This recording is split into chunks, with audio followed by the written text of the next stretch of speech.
Billy Boulden and Dan Faill have decades of combined experience as speakers and campus based professionals, and their content area expertise includes alcohol, consent, and engaging students and groups in difficult dialogue.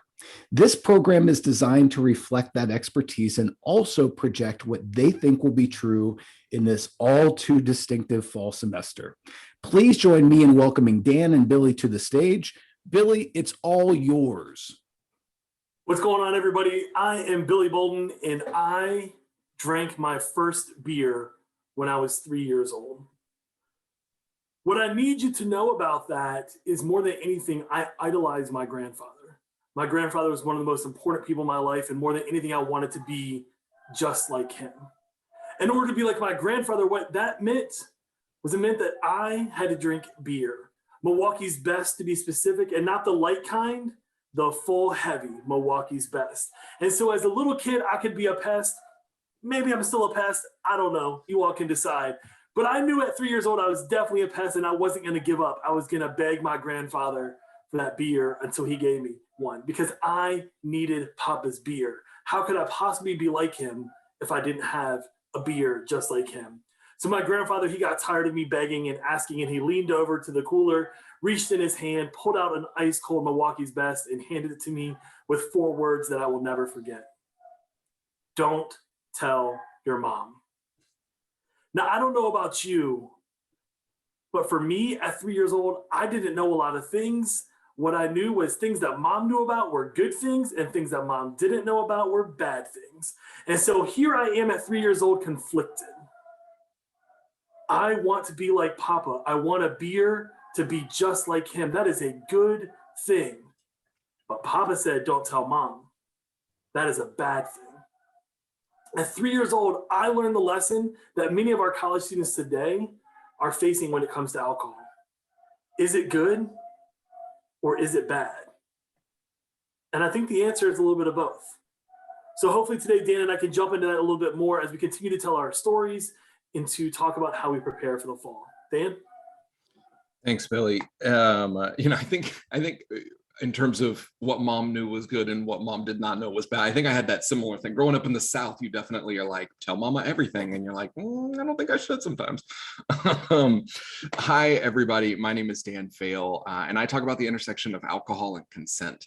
And where a lot of that really started was my own college journey. And so while I did not start necessarily as young as Billy, I think I made up for lost time when I came to college.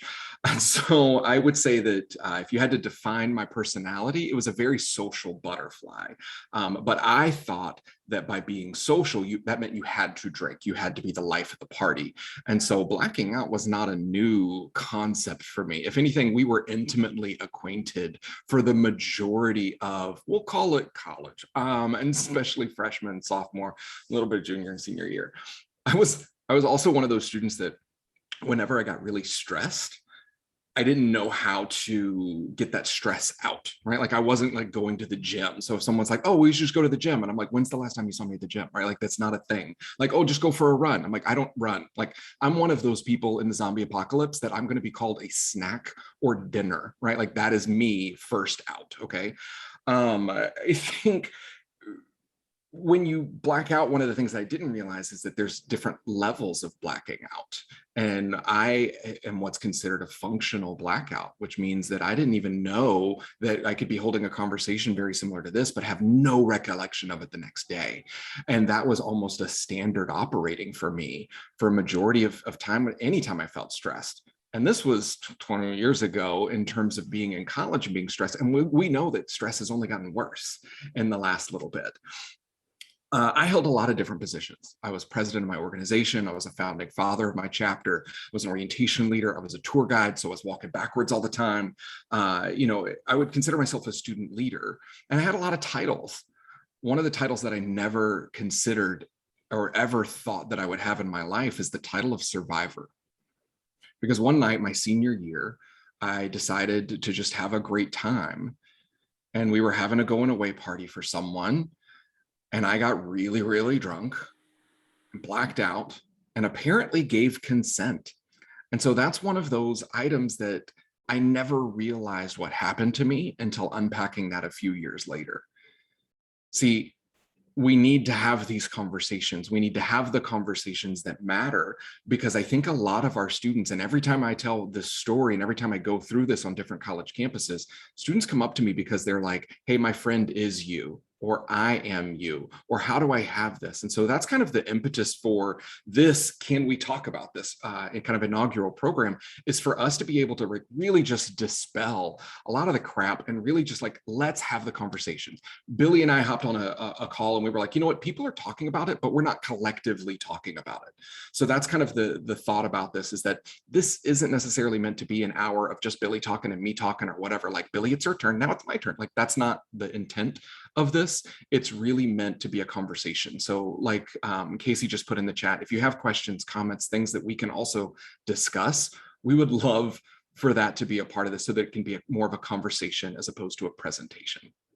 So with that being said, I'm going to turn it over to Billy at this point to really like, let's talk about 2021. Where have we come from? Where are we going? Right? Because everything feels like, oh, it's back to normal, but not at all. And so I want to turn it over to you, Billy.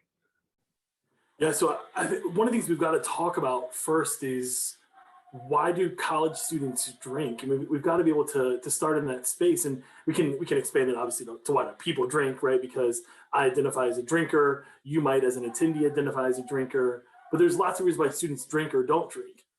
You heard some of Dan's story, and for me, actually, when I had my first beer at 3, I actually went to college as a non-drinker. I was the kid in high school that didn't really go out to a party. And then when the first time I went out with my fraternity, somebody asked me what kind of beer I liked, and I was like, I don't know, warm beer? Like, I heard it somewhere, like it was a thing, right? It's so gross. Why would you ever do that? But I didn't know. I was trying to fit in.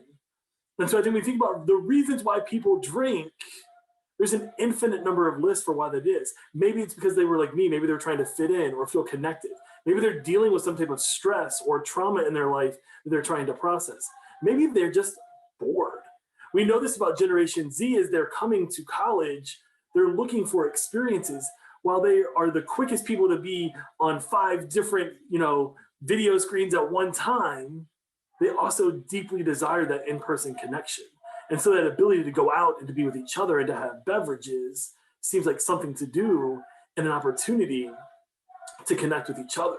And so we have to start with that framework of understanding there's lots of reasons that might bring somebody into the conversation of alcohol and why they are drinking. Now, as I start to think about the fall and how do I prepare for the fall, that means that I've got to be able to connect those reasons for drinking with also a great strategic plan for how do we talk about that and how do we address that. And there's no other way that I can think of that than maybe getting back to the basics. And so, Dan, I don't know what thoughts you have around connecting students to their alcohol choices and decisions and getting back to these basics. Well, and I think, you brought up a great point with what are some of the reasons why people drink? I think I had a very similar experience. I came to college at 17 years old, and one of my first parties, I was like, oh God, what do I do? Like, it was that like scene from Anchorman, like, I don't know what to do with my hands, or like Talladega Nights, whatever, one of the Will Ferrell movies. But I think not knowing what to do, but knowing that you want to fit in is something that becomes very important, especially we know that all the data in the world says that students coming into college want a sense of belonging, right? They want a sense of home away from home, so that what they build on the college campus, then they're like, where they grew up becomes home. And then like, well, I'm going to go home to do my homework. I'm going to go home to see my roommates, right? And so I think finding some of the reasons why, because there's always a reason that someone chooses to drink. I don't know how many of you are familiar with the concept of choice theory reality therapy, but it's by Dr. William Glasser. And this concept is that there's an underlying reason. We all make the choice to do some of these actions. So we make a choice. Maybe we didn't intend to drink as much as we did, but we still made the choice to have a drink. I remember as a campus professional, I would have the conduct meetings and the judicial meetings. And I'm sure some of our friends, both on the headquarters level and the campus level, have really had to like expand upon this concept of, well, we're really just having a meeting with someone who drank too much or got caught drinking. I think sometimes, especially our chapters, tend to be like, oh, well, like, what rule you broke. And then that's it. Like, we don't even talk about why they broke the rule or like why they drank too much. And so the concept of choice theory really says that people make a choice and that all behavior is learned behavior. Billy learned to drink the beast at a very young age, and like learned, because it's all he heard was the warm beer. And I just got chills, not in a good way from that. But like knowing that choices happen for a reason, we need to do a better job, in my opinion, expanding on the conversations that build upon, well, what got us to that place in the first place? Like what got us to that level of drinking? What got us to the layers of, let's talking about consent, let's talk about deeper things, as opposed to just the base level, like, well, you broke a rule. And so I think that's that's where I come back to basics. Tell me what's going on in your world, period. Right? Like I think that is like one of the fundamental places that we can start, kind of like Archie Messerschmitt Bunting's, when Archie says like, how are you feeling? As opposed to like, hey, what's up? And then going into that. Dan, I'm laughing because I've been monitoring a parents page for students that are coming to college. And, there's an orientation program before school to get students acclimated, and the parents are messaging there. It's telling other parents like, don't send your child to that. It's a waste of time. And in my mind, I'm like, you're going to move your child into college a whole week early and you ain't going to have to do no programming? What do you think your child is about to do? What do you think they're about to engage in for a week of nothing if they're not going to engage in these programs? They're going to be up to shenanigans, right? And so I also grew up in the South. And so, my friends, we used to always refer to home training, right? And this is part of our challenge here as administrators, is we have got to dismantle some home training, right? We've got to be in a place where students are coming to college, or maybe are here already, right? Because look, we've got sophomores that have never stepped foot on campus because they were virtual for a year, right? We got juniors that don't remember what it was like in before times, or maybe they think they remember, and that's not really what it was. So we've got to be able to find some ways to dismantle this home training and how parents maybe didn't set their child up for success. My parents, great parents, love them, did a good job, I think. But they made some mistakes along the way. Having a beer at 3 years old, that is a mistake. A mistake, right? Allowing you to go to college thinking warm beer is a good idea. That is a mistake.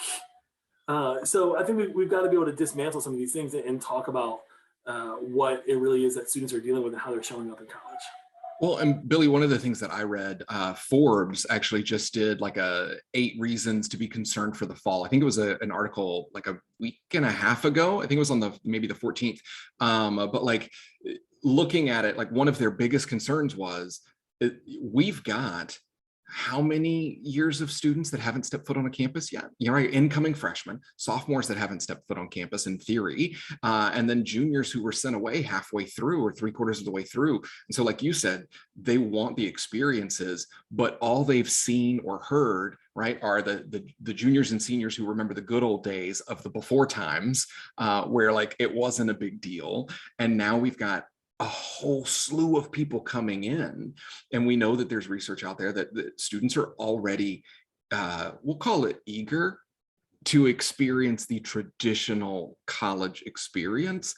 However, their version and what they've seen is really just what's been portrayed in television and movies, and we all right, we all know that that's very accurate, right? Everyone, like this is one where we have to do a better job dispelling some of the myths.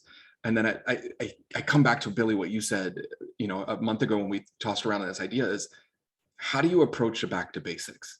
Like, what does that even mean and look like? Because I remember doing risk management programming, and I think one of my favorite slides that I put was like a picture of a person holding like jail bars. And I'm like, y'all, I don't look good in orange. Sorry for any school colors that are orange here, but like, I don't look good in orange, and orange for me is not the new black. So I'm not trying to go to jail for mistakes. So let's go back to basics of like, and I'm not going to tell you not to drink. And in all my programs, should you choose to, because we all know the whole DARE message worked super well. And so like figuring out how to have these deeper, very basic level without talking down to. And I think that's the piece that I've seen is you see a lot of people who are like, okay, this is what alcohol does, period.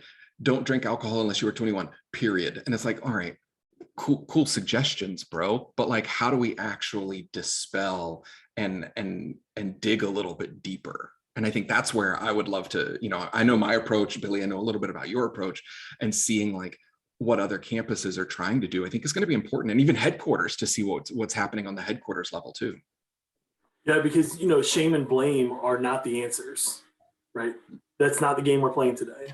Shame and blame, it's a game for a different time, but not today, right? I didn't know. Or my favorite is when students come in and they're like, well, I didn't even know that was a rule. I'm sorry, but ignorance is not a good defense. That's just not going to work, right? Right. Yeah, so I mean, I think some simple things, Dan, like when I think about education and strategies and things like that, I think it has to start with some education. We have to figure out some messaging that we can put out to people. In one of the easiest ones that I think about is just our red Solo cups, right? And how do we use a cup like this to talk about alcohol? Because I may or may not have been known to go to a Mexican restaurant and order a fishbowl margarita in my life. And if a friend or my mom asked me how many drinks I had, one. I just had one, right? But I'm also grown and I know better. I know I had more than one drink, right? I hope I had more than one drink in that fishbowl because I paid a few dollars for that, right? No, but Billy, here's the other thing. So wait, hold up the fact that you had a Solo cup ready. I love that. Okay. I was on Facebook. I was on Facebook earlier, because who's not? And this was maybe like 3 weeks ago. And one of my friends, who was a former higher ed professional, someone posted that was like, I had no idea that the lines meant different things. But this Solo cup looks very different than like the Solo cup of yore, right? In the before time Solo cup. So this is like Solo got a makeover. And I'm curious to know what your thoughts are, because I think sometimes some of us have heard, or you're about to hear, the bottom line, the middle line, the top line, whereas I used to just go to the cooler and just like scoop up, and that was my serving. So like, what's your thoughts here? Yeah, I mean, same thing. I think that this one has a bunch more lines, but I think we can still get close, right? So I think part of this is about teaching students what is a standard drink. So we know that a 12-ounce beer is going to be about 5% alcohol, and that's going to be a standard drink. If you're not familiar with a standard drink in the U.S. is generally designed or defined as 14 grams of pure alcohol in the beverage or whatever it is, right? So in a standard beer that's 5% alcohol, it's going to be about 12 ounces. That's going to be to the top. I can fill this up all the way to the top of this cup, right? Now, if you're in Oklahoma, maybe you're still drinking 3.2 beer, you can probably have a little bit more, right? Because 3.2 is less than 5. So, but if we're drinking a micro brew or a malt liquor or things like that, we're going to start to see that come in at this next line, right? So we're only going to have about 8 ounces of that malt liquor because it's going to have a higher alcohol concentration. We start to get into things like wine or some malt liquors even can be even stronger, that are going to be a little bit closer to 12% alcohol by volume. It's going to be this kind of indentation. So even though there's all these lines here along the way, we can still use this kind of edging line, I guess, as another derivative there. And then if we want to get into distilled spirits, like something, like vodka, tequila, my favorite, something, rum, whatever, we can use this little itty bitty line down here. And I know that's really hard for our students, right? Because this little itty bitty line down here is all the way down here. And this is a big old cup. But I think it's an important conversation to have and an important conversation to educate on. We've got to be able to talk about how much alcohol we're actually consuming. And again, as you said, Dan, this is not about don't drink, right? But this is about being aware. We have to be aware of what alcohol is and what it's doing to our body.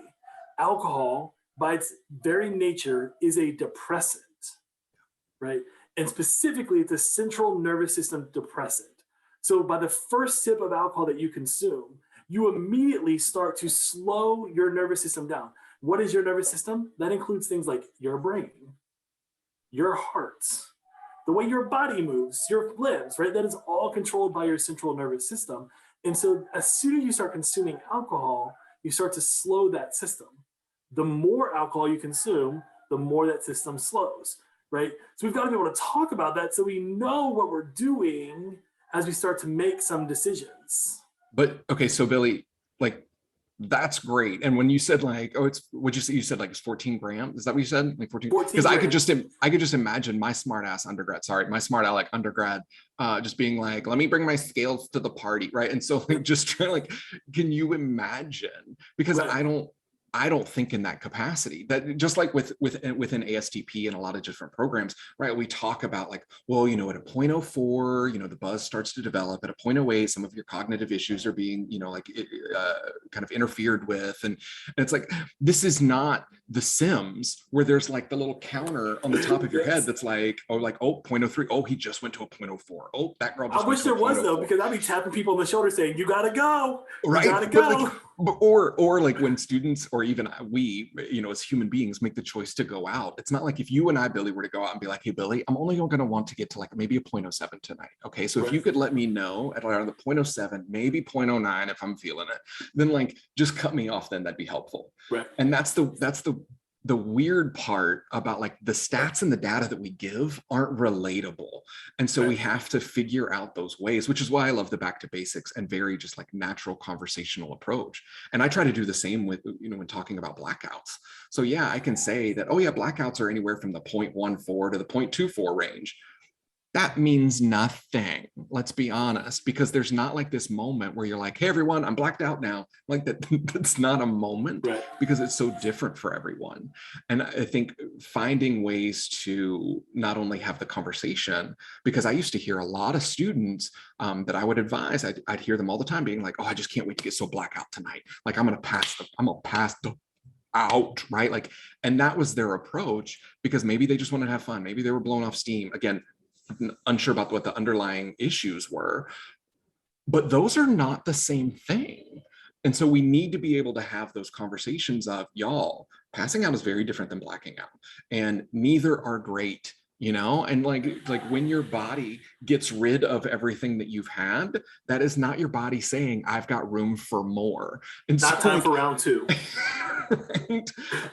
And I think it's important that we figure out not only those conversations, but we give some of those skills. I think the solo cup pieces is a great one. I think, being able to say like, well, what happens to your body during a blackout? Well, that's when the sensors in your brain, and, I think Lori Hart does a great job with some of that, but I think finding different methods, because everyone learns differently.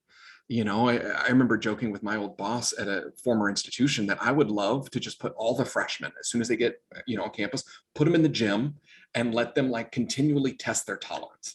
Now, granted, apparently the federal government would have a problem with that. So would the campus lawyers. But like, how do we get students the tangible, those that are kinesthetic learners that learn by doing without making the mistake? Because I think too often we say like, well, go out with your friends and come back with your friends. But we also know that we as humans are inherently selfish. So how do we have the conversations to say like, well, what do you mean taking care of someone? That is not put a backpack on them and put them on the bed because their night is over, but yours is not. And so I think we've got to figure out some of those like different tangible ways. And a lot of the students, I think too, and maybe you've seen this too, Billy, are like, well, tell me what's okay and tell me what's not okay. Give me the list, the X, Y, and Z, what I can do, what I can't do, and then just get out of my way. And that's not helpful either, because then it's not just white or black. Yeah, I think this generation of students, when we talk about Generation Z, they are highly invested in co-creating experiences, right? And so what I mean by that, and the reason why I kind of started and kind of talked about the solo cup is I agree. Like, I don't want to sit in a room for an hour and listen to somebody, tell me all these things about alcohol. And I'm like, okay, I get it. There's things, it's measured, like, okay, whatever, right? But the challenges with this generation is they want to do some co-creation. And so they want to know some of those things, some of those facts, so that then they feel like they have some of their own expertise to be able to help design whatever the plan and the program is going to be. And so I think as professionals, it's our job to learn how to be thorough, but direct in what we're educating around. And so the solo cup to me is the perfect example, because I can tell you that alcohol is a central nervous system depressant. I can tell you that different alcohols show up as different standard drinks. 1.5 ounces of vodka will affect you the same way 12 ounces of beer does, right? And I can show you that. So then now I can say, now that you know this, how might you choose to drink tonight, right? And they're like, oh, well, if I'm drinking standard drinks, like I'm gonna go get drunk pretty quick with all that vodka I'm drinking. So maybe I'm gonna drink beer so I can party a little bit longer, right? Nobody wants the kid that's passed out. Nobody wants to be the kid that's passed out by 10. Yeah, well, or having to like, my night is ruined because I took care of my friend because they're passed out at 10.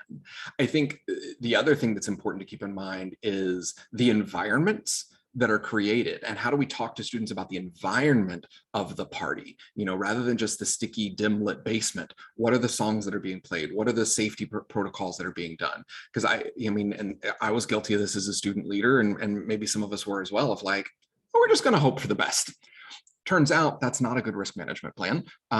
So how do we navigate those areas? And I think the other piece that's become, thankfully, has become much more, we'll call it tangible and talked about, is the concept of consent as it relates to those environments. You know, and so one of the things that I continue to talk about with students and different, even like with the Army, we continue to talk about, like, number one, the environment needs to be addressed. I'm of the opinion that fraternities and sororities should be the safest houses on a college campus, fraternities especially, but we know that that's not always the case. And so how do we talk about that? How do we set that up for success? And then how do we as an institution set them up for success for that? How can we support them to do that? Or even the headquarters perspective, what does that look like to set your individual chapters up, as opposed to come to the risk management program, learn about it, and then just do it on your own? We've got to be able to work with them, because as we all know, every chapter is different. Well, that means that every student in the chapter is also different. That also means that everyone's definition, and one of the things that I've seen as I travel the country, is every campus's definition of consent is very different. And that's frustrating as a consent educator, to be able to say, well, okay, you know, there's one campus that I presented at that was like, well, as soon as you have your first sip of alcohol, your first, like, once it hits your lips, it's so good. Like once it hits your lips, you can't give consent. That is not necessarily the best approach that we should look at. I can't change institutional policies and external speaker, but I can, you know, work with students to say, like, how do you make consent not boring? Or how do you make consent not awkward? Because I think that's the other piece that we've done too, is that we've made consent a little awkward as society. Of right, like, it's just it becomes very like, oh, can I hold your hand? Oh, can I touch your boob? Right, like it's become very like weird. Whereas I'm of the opinion that consent can actually, it can help a relationship, even if that relationship is short term, as in one night only. That consent conversation needs to happen of like, hey, what are you comfortable with? Hey, is this okay? And even so, I live in Los Angeles here in California, and we've got our law, state law, is affirmative ongoing consent. How in the world are we supposed to prove some of these things? And then because each state is a little bit different, and I mean, there's just a lot that comes into play. And for my campus-based people, my heart, my everything goes out to you, especially in the intersection of Title IX and what the reporting process looks like. So I think we need to do, you know, not necessarily deeper dives, but we need to be in the shallow end a little bit more in an effort to get all of the students to have the base understanding of, well, what's the reporting process on campus? Title IX office. Well, some of that crap has changed, and it's going to change with every administration. Let's be honest about it. And that's just where we are right now. Thankfully, we have a current administration who, you know, for Biden, his political career has been built on the Violence Against Women Act and being able to work in this. He's also an old white dude that doesn't always get it. So let's work on those different facets to get our students along the way, because it's always going to be an ever-changing thing. Just like consent can change over the course of an evening, over the course of an hour, over the course of 1 minute. We need to be able to give students the skills and the wherewithal to say, hey, I am not comfortable with this right now. And I think we could save ourselves a lot of pain points or in an effort to really just have students feel like they can have better control. Billy, I don't know what your thoughts are on that. I think it's a really, really good point as we think about how do we navigate not just the policy and the practice, but the behaviors, right? Especially when it comes to alcohol and consent separately or together. I know there's a number of questions coming in into the chat and to Casey and to Dan and I. And so I do want to kind of tee up Casey here in a second to maybe ask us some of those questions that have come in a little bit before we've kind of paused for this moment. Before I do that, I just want to, there is a comment in the chat that I want to just make sure we share and highlight, because I think it's really relevant. And the comment says, it's not just first years and second years who were not on campus last year. The extended time in their home environment will result in change in students' tolerance to alcohol as well. And I think that's a really profound statement and something to not miss.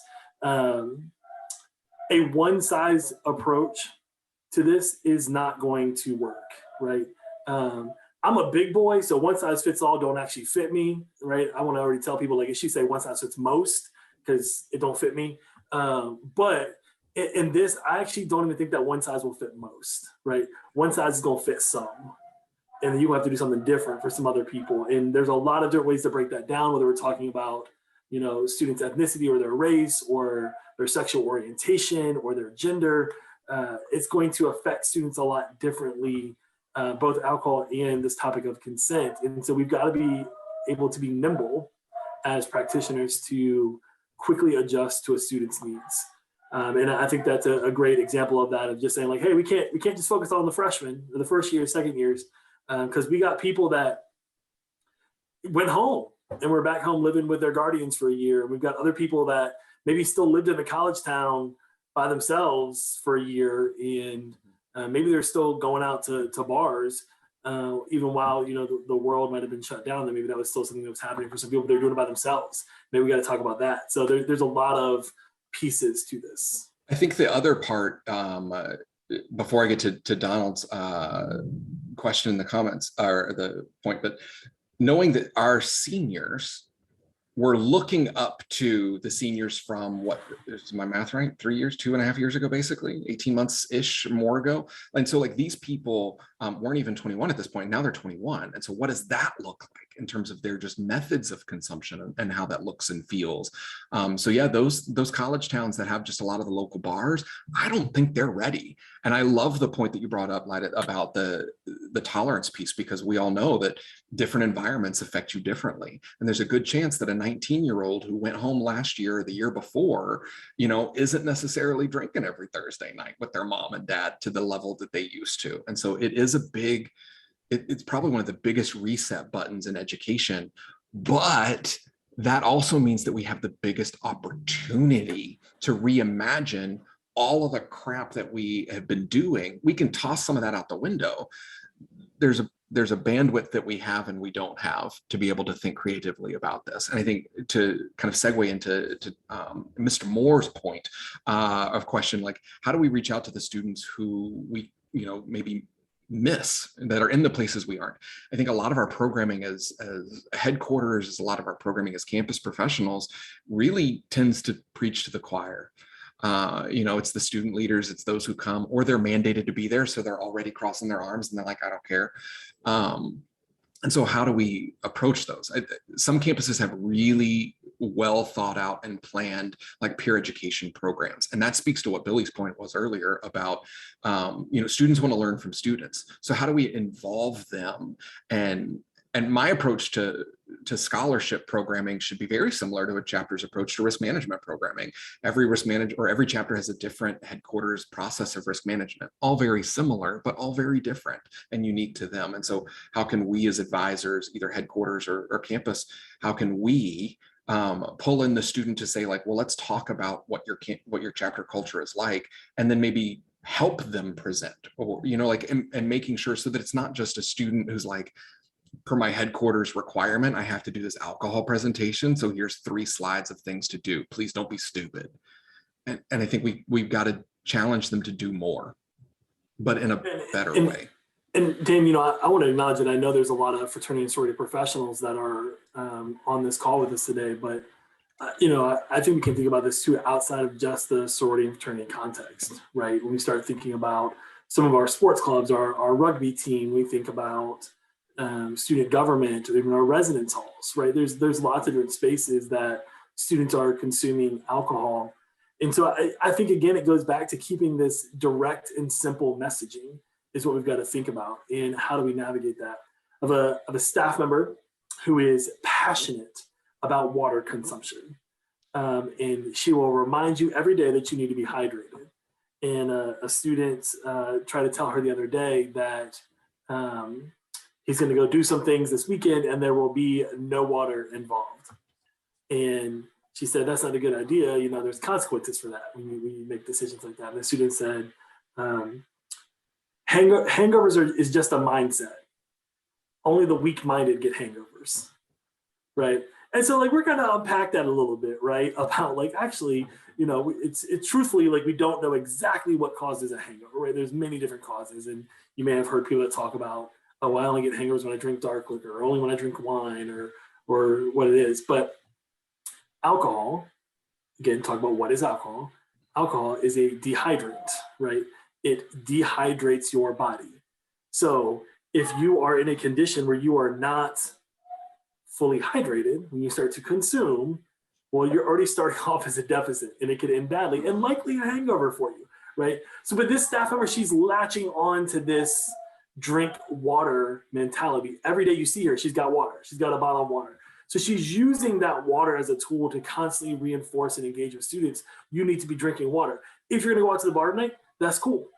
Have fun. Be responsible. Be safe. Drink some water, right? And so what she's doing is very subtly putting this very direct message to students. And then when she sees the student afterwards, and she's like, oh yeah, I went out, whatever. And she's like, did you drink water? And she makes the student say yes or no and explain why. And then she says to the student, what about your friends? Did your friends drink water? Or were you the only one? No, I made them drink water too. Okay, all right. So like, I think part of it is, to Donald's question, we can only do what we can do, right? Like, I wish I was a superhero and could just be like, okay, good, right? We all got it, but we can't. And so I think for a lot of us, how do we help teach those we can some of these practices in a way that's realistic? It would be great if you alternated your alcoholic beverage with a water every single time. One beer, one water, one wine, one water, whatever it is. The reality is if you drink some water while you're drinking whatever else you're drinking, that is a less risky behavior. And that's ultimately what to do, is you want to do less risky things. So Casey, I know you got a couple other questions for us. I know Dan and I would both love to hear what they are and see how we can maybe tackle some of those other questions that have come in. Yeah. In the meantime, Billy, feel free to let your staff member know I drink plenty of water. It's just filtered through coffee grounds. Yes, same. So I actually have a question that came in that's sort of the tough question. I know that the two of you have thought a lot about this and probably could go on for hours, but if you put on your prognostication hats for just a second, what's the thing that you're worried about for the fall that maybe not yet is on everyone's mind or on everyone's radar? Like, what's the one thing, given the very distinctive nature of this fall, returning students, new students, students who were away and are now coming back, what's the thing that you think we should be worried about, but yet aren't? All mine feel intertwined, if I'm being completely honest. Billy, you want to go first? I was like, Casey just went to a varsity question right away. I don't know who brought that. I thought we were going table, softball to start some of this. Okay. Sorry. Can we talk about this? Let's go. Okay. All right. Yeah, I can go first. I mean, I think one of the things that I think about is, and we're actually probably, I can't say that we're not thinking about this, because I know I've been thinking about it, and I know many of you probably are. I'm worried about the spread of COVID-19. And I'm worried about the spread of COVID-19 when it comes to alcohol consumption. I'm worried about the common source containers. I'm worried about just the, hey, try this drink, right? Especially as people are learning and growing and exploring and doing those things that are healthy to do as young adults. I'm worried about people sharing beverages and not knowing that they are a carrier of COVID-19, especially as we're starting to see these breakthrough cases come through, even with people that are vaccinated. We're not sure if you can spread it, right? If you've been vaccinated or not. And that is what gives me worry. And so for me personally, I think I'm thinking about some of that education and how I can tie that in. I've always said, my mom taught me at a young age, she said, if you're gonna go out and drink, you're gonna be a part of that. If you leave a drink, you left that drink, you're done with it. You don't go back to that drink, right? So either you're taking that drink to the bathroom with you, you're taking it to wherever you're going, or you're done with it. And I've been out a couple of times and I've seen in a bar where people put like their coaster over their drink to like save their spot when they go to the bathroom. My mom always taught me, you don't do that. You put the coaster in your drink, fine, you save your table, you ask the bartender for a new drink, you don't go back to it. And so for me, I'm thinking a little bit more about how do I teach some of those things to our students. Our students, the ones that I've worked with in the past year, especially around COVID-19, believe that they're not at risk for COVID. Even if they were to get it, it's not a big deal, they'll be fine. Many of them think I already had it, I was fine. I'm gonna be fine if I get it again. Um, so I can't really use the, hey, don't spread COVID-19 by not sharing your drink. I can't use that mentality, but that's the problem that I'm trying to solve by teaching students like, hey, you know what? If you leave a drink, you left it. It's cool. Get another one, right? Plenty to go around. You'll find another one somewhere else, right? That's the approach and methodology that I want to kind of take to that. But that's really what gives me the most headache around the fall. I think, and I'm glad you brought that up, Billy, because we're not really talking about that, that much. It's kind of like, oh, that was last year. Now we're in the new normal. For me, I'm most concerned, and this kind of builds upon a lot of what we talked about so far. I'm really concerned about those that are stepping foot onto a campus again, or for the first time, right? Like they are discovering or rediscovering their boundaries. And where that gives me, I think as a consent and alcohol educator, where that gives me a lot of concern is they've not necessarily had to test those boundaries to figure them out, even as a 20, 21-year-old that has been at college before. They've not necessarily, it's not been at the forefront of their mind to articulate their boundaries effectively. Like, and some of that comes from the definitions of, well, I'm looking to hook up tonight. The hell does that mean? You're looking to kiss someone tonight? You're looking to F someone tonight, right? Like what's happening here? And so I think figuring out what that means for people, giving them the skills to define it, maybe for themselves or their friend group or whatever that is. And I jokingly say, like, Billy, if you and I were to go out, like, don't let me get past a 0.09. But I think we need to have the better conversations of, if I get too drunk, y'all, like, don't like shoulder tap me and be like, what are your founders going to say? Like, don't give me that garbage anymore. Give me the, like, how do you help me excuse myself from a conversation? Or how do you help me excuse myself from, maybe I wouldn't normally talk to that guy. Maybe I wouldn't talk to this person, And so, like, what does that mean and look like? And how do I not be rude and excuse myself? So I really am concerned about these boundaries, especially as it relates to our personal bodies and wishes and desires, because I think it's okay to follow our desires, but I think sometimes we have, like, the next morning sex regret. Oh, I think we have the, like, oh, I shouldn't have done that. And then it's like, well, what does that mean? And what did that look like?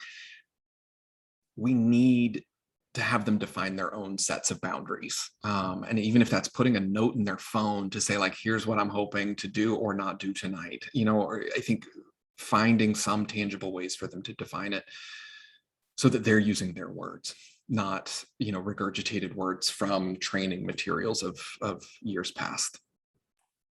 And that's a great point. It actually leads to the next question. So I'm going to start with you and then hope Billy chimes in on it as well.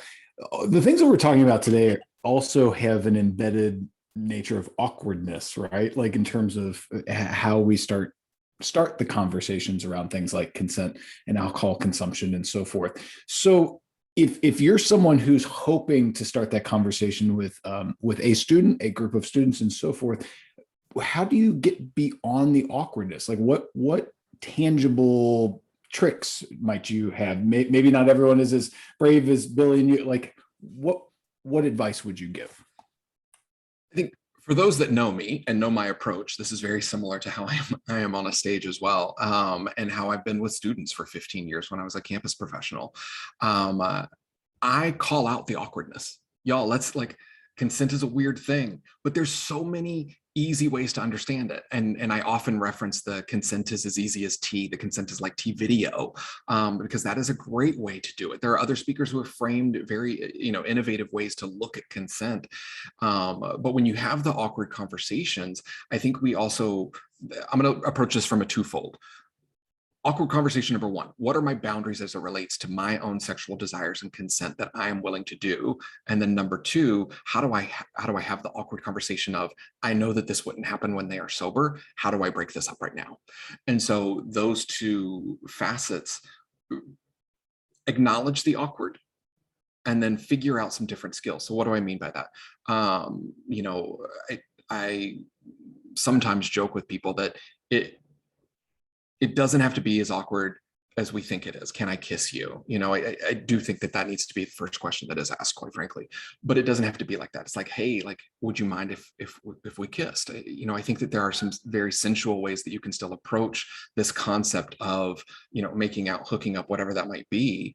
We just have to give students better skill sets and better words to use. I think when it comes to the bystander intervention piece, I would love to retire the terms bystander intervention, because I think that we have just we've got it, okay, y'all, but we've got to figure out how to have those conversations. So I used to work with one sorority, and they were known as the gum, like the bubble gum chapter. And so rather than like the shoulder tap of like, what would our founders say? A lot of it was, you know, like, hey, do you have any gum? Or hey, if you're going to keep making out with this person, like, your breath stinks, like, let's get some gum. And so it was a very innocent, very easy way to just shift the conversations. And I think if we can give students better skills around that to frame it so that it doesn't feel awkward and it feels very natural, that will help us. Because what we don't want is the next morning, hey, this happened to me, because we weren't clear.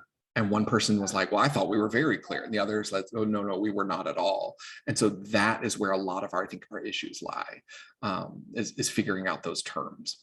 Billy, I don't know, what are your thoughts? Yeah, I think we got to think about awkward for who, right? Is it awkward for the student, or is it awkward for us? And it's awkward for us. Well, we should probably have a conversation with our supervisor about boundaries and expectations and what's appropriate for us in the workplace and not, and how do we direct students. We also have to recognize with this generation of students, if we push them away and don't allow them to talk about the things that they deem to be important, we're going to cut off relationships and cut off opportunities for engagement and connection and education. And so, to be honest, I've learned this summer more about student sex lives than I have in my entire career. And it's because the students that are around, that's what they want to talk about. And I grew up as a prude. I get it. Okay. Like, it's awkward for me. I have a student leader who wants to host a BDSM workshop on campus. I'm like, ooh, well, we should probably find you a private classroom for that. Right. Like, that's my response. It's awkward for me. It's hell of awkward. Right. But my professional philosophy is to do everything I can not to tell students no. Right. I want to identify barriers. I want to identify challenges. I want to give them recommendations. I want to let them know where they might see roadblocks. But if they're willing to put in the work and do the things they need to do to make it happen, I want to be able to do that. So yeah, it's awkward when this woman is talking to me about this BDSM workshop she wants to host. And I'm like, I would never come to that program. I would run the other way. But that's what's important to her. That's what she wants to do, and she wants to host. And so I am completely supportive of her getting the resources she needs to be able to host that type of program. But I think, Billy, in that similar vein, a BDSM workshop, BDSM at its core is all about communication and consent, right? And so even if it's all right, great, like, what is it in terms of, because there's a lot of, I think, layers that go to BDSM, but then encourage that student, okay, how do we talk about what it is at its core? How do you communicate, like, what's a safe word? Because I think maybe that's what can be infused into some of the consent education, right? Like, if my safe word is snuffleupagus and I want to use that, then like finding ways for someone to be like, hey, have you seen the new Sesame Street snuffleupagus? It's like, oh, Dan is uncomfortable and needs to be pulled from the situation. How do we make that happen? I think those are the cool additional takeaways that are the tangible pieces after a workshop like that. Right. Yeah. And we had that conversation, right? Because my question to her is like, are you going to do this workshop? Are you an expert in this? Is somebody else coming in with you? She's like, no, I got this person, right, that's going to come in from out of town, right? When I was home last, I went to this workshop there and it was really good. And I just think people really like it, right? Okay, cool. And the same conversation, she's talking about how she bought, she intentionally went out and bought hoe clothes because she's going to Atlanta Greek picnic, right? And I'm like, okay, well, let's talk about that. What do you mean by hoe clothes, right? Like, because we can talk about body positivity. That's one thing, but what you're insinuating here maybe not be the message you want to put off, right? But maybe it is. Let's talk about that. And so let's engage in the conversation. And it's simple to just ask that question about, like, what do you mean by that, right? And then let them explain to you. Okay, you got a plan. I'm glad you got a summer job this summer. You can buy them clothes, and you're going to go out and live out Atlanta Greek picnic, right? Have a good time, right? Do your thing. right? But then I'm being able to engage in that conversation with a student about it. And it's awkward. Yes, it's awkward for me. It's awkward. I'm different age now at this point in time of my career. That conversation is always awkward for me, but I still dig in, right? And I think that's part of what we're going to figure out how to do. And I love the fact that you've acknowledged that it's awkward, but then also I think that's where we sometimes get so caught up in a silo mentality of what are then, this human sexuality professors on a campus, if you have a human sexuality, or gender studies, or, there are different resources on a campus that sometimes our students just don't think about because we just function in this capacity. Same thing from a headquarters perspective. I think that's where, headquarters could start to talk to each other or bring in some of those experts for their conventions or, the regional workshops that are done, and find ways to really infuse different styles of education into that, because everyone learns differently. And I think it also says to me, like, while it may be awkward, the student trusts me.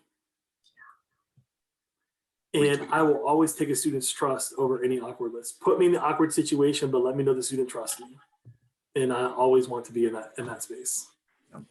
Listen, guys, not to be awkward, when I projected what today might have been, I didn't know that hoe clothes and BDSM was going to be part of the dialogue. I didn't know it, but I appreciate you not only on those topics, but on all of them, also modeling the desire to ask the next question. And I think that if this series sort of has a hallmark, it's hopefully that our folks are willing to help guide some discussions around some potentially awkward topics and about having those next questions and conversations. So certainly want to thank you both for your work today. Want to thank everybody who joined today. It is our hope that you enjoyed it and that you'll join future offerings of this Can We Talk About It series. So please check your email. We are going to send you an email. Please check your email for some post-program assessment. And visit forcollegeforlife.com if you're interested in scheduling Dan, Billy, or Dan and Billy for a future program. So thank you so much for being here. We appreciate it. And we'll play a little music as the recording stops. And hopefully we don't get caught on any copyright things. So certainly appreciate you all being here and look forward to the next opportunity. Y'all, thanks so much. And feel free to reach out if you've got any additional questions. Happy to help.